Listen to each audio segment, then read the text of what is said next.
I'm sure you're hearing the voices in your head, and when the bell rings, that's what I expect. It's like Russian roulette. And I know when the bell rings that I get the legend killer.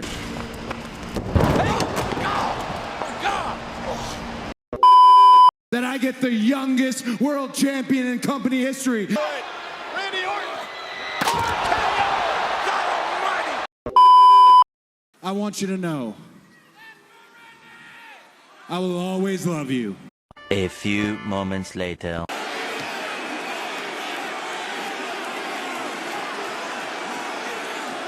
IED. Intermittent explosive disorder.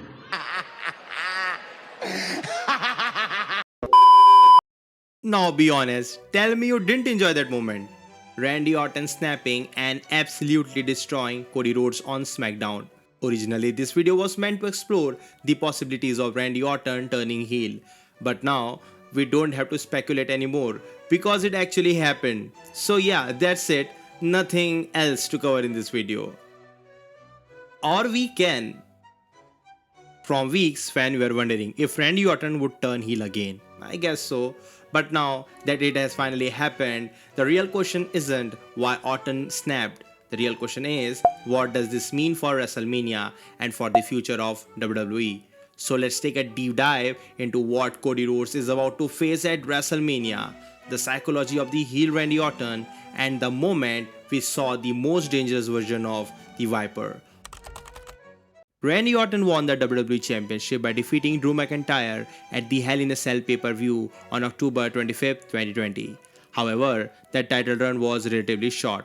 Orton lost the championship back to Drew McIntyre just a few weeks later on the November 16, 2020 episode of Monday Night Raw. So it's been nearly 5 years since we last saw Randy Orton as the world champion. Orton had great matches in between, but he didn't got the opportunity to step back into the title picture. Now, the chance to become a 15-time world champion is finally on the way. Meanwhile, Cody Rhodes defeated Drew McIntyre on SmackDown, reclaiming his championship.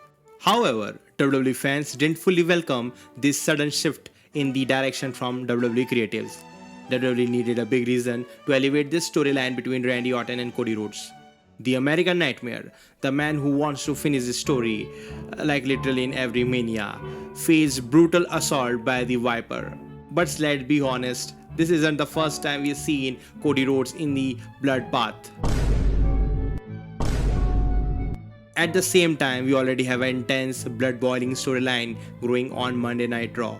So, WWE needed something powerful, something shocking to make this WrestleMania match feel truly personal. And what better way to do than turning Randy Orton heel? This change in Randy Orton's character could be the very reason WWE fans tune in for this match. WWE needed a strong emotional stake for Cody Rhodes heading into WrestleMania as the ultimate babyface. And don't be surprised if Randy starts pulling out some of the old tricks from his bag to get inside the mind of American Nightmare. After all, both Cody and Randy share a common history in the original Legacy faction, and that connection could easily come into play. If Orton truly returns to his vintage self, if he starts hearing the voices again, that is something every wrestler fears. But this raises an even bigger question. What exactly is the psychology behind Randy Orton's heel character? His face expresses it all, from the menacing stare to the veins pumping on his head. He was always something different. From the very beginning of his career, Orton built his entire persona around control. Control of his emotions, control of his opponent, and most importantly, control of the moment. Unlike many wrestlers who rely on aggression and loud personality, Orton operates in a completely different way. He studies his opponent, he waits, he watches every move they make, and when the opportunity appears, he strikes. That's why the RKO became one of the most dangerous finishers in WWE history. Not because the move itself, but because it could happen anywhere, anytime. But there is another side to Randy Orton's psychology, a darker side. The one that fans remember whenever they hear those famous words. That phrase was never just a part of theme song. It represented the constant battle inside Randy Orton's mind. The calm and calculating predator and the unpredictable, ruthless villain. When Orton stayed calm, he becomes the apex predator, a wrestler who patiently hunts his target. But when those voices take control, that's when Randy Orton becomes something far more dangerous, a man capable of destroying legends, ending careers, and turning the entire WWE landscape upside down. And history has shown us one thing very clearly. Whenever Randy Orton stops listening to reason and starts listening to the voices, someone always pays the price. But when was the first we saw the dangerous form of Orton? Let's find it out. If you want to understand just how dangerous Randy Orton can be, you have to go back to 2009, the year we saw the ultimate menace, a different Randy Orton, a version of the Viper that had absolutely no remorse. During this period of time, we saw Randy Orton bringing out something ruthless, something so brutal that it almost set the tone for who is Randy Orton. And yeah, I'm not talking about his persona or character, but about a move. No, it's not RKO. It's the punt kick. The meaning of the kick was simple: lights out, no more comebacks. And he used this against everyone and anyone. Fellow wrestlers, legends. Destroyed the McMahon family. Vince McMahon, Shane, Stephanie. Bro literally annihilated whole family, resulting in Triple H facing him in one of the most brutal matches, where the ending was unbelievable. He initially handcuffed Triple H, spike DDT'd Stephanie McMahon, and then kissed her in front of him. And one of the most terrifying moments happened during this period. 2009, bragging rights.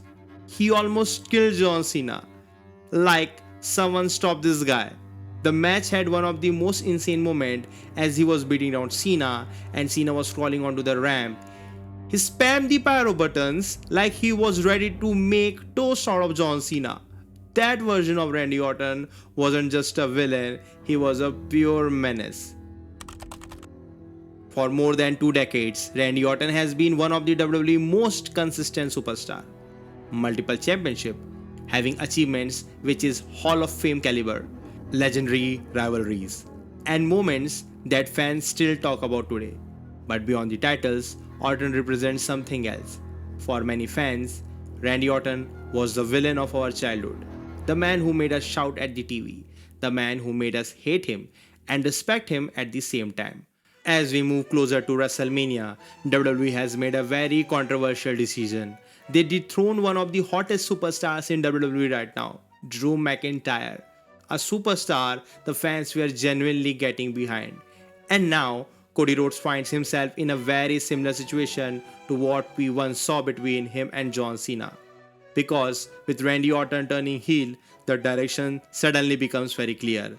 This wasn't just a random decision, it was something WWE needed. Because Randy Orton might have been the only superstar capable of turning the audience frustration with Cody into support for him. When Orton stands across the ring as the villain, Cody instantly becomes the hero again. At the same time, Randy Orton could walk out of WrestleMania with the final victory, becoming 15-time world champion. Something many fans believe he truly deserves, especially as he slowly moves towards the later stage of his career. Two men who once stood side by side in legacy, now preparing to collide on the grandest stage of them all.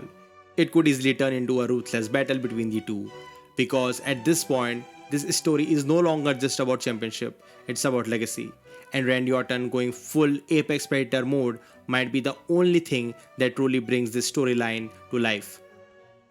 I hope you enjoyed the video. If you did, make sure to leave a like and stay tuned for more wrestling content like this. Don't forget to subscribe to the channel and let me know in the comments below who do you think will get the upper hand at WrestleMania. Because the stage is now set, everything is on the line. We have already seen Randy Orton turn heel, but the question is, have we seen it all? Or is the real heel turn still yet to come?